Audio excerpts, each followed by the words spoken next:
Upstream Music Fest and Summit gets going tomorrow, and to talk a little bit more about that, I am joined by Rebecca Camarda. She's one of the producers for the event. Thank you very much for joining us. Thank you. So one of the first questions I have for you is, what are some of the things that you guys learned from last year to this year? So one of our most popular aspects was the non-stop music that happened in the clubs throughout Pioneer Square. So a big change is actually this main stage experience where we're standing right now.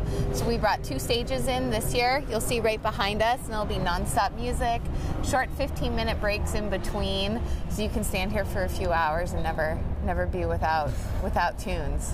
So there is a group that's going to be performing this year from Olympia that are they? I believe they're from Olympia. Yes. They're not from Olympia, but they just do have a an big Olympia. They have a big Yeah, following yes. from Olympia. Yes. Tell me a little bit about that group and how you guys were able to get them to come here. Yep, so that's Jawbreaker. They'll be our headliners on Saturday night. They actually did a big reunion at Riot Fest in Chicago last year, and then a few limited showcases earlier this year. So we're really excited to bring them back. They have few shows on the calendar right now. Right before them is Hot Snakes playing, and then Sunday night there's some showcases in Pioneer Square that will complement them really well.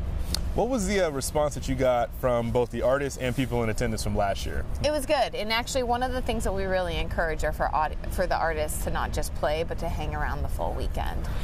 So we make sure that they can do that with the summit happening tomorrow morning, with access to all of the showcases. You know, we got a lot of really good feedback about music discovery in the various clubs throughout Pioneer Square, and then just discovering Pioneer Square as well.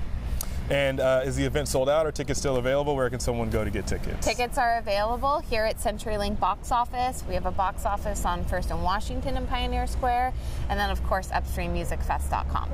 All right, cool. And so there are bag checks that will be happening. What are some of the bag restrictions or other limits that people need to know before they come? Yep, so we prohibit large bags, so 13 by 17. We do have a bag check at each venue, and we just ask that people be aware of it so that lines keep moving. Awesome. Well, thank you very much. Appreciate you joining us. Upstream gets going again tomorrow at 5 o'clock, so be sure to come on down and check it out.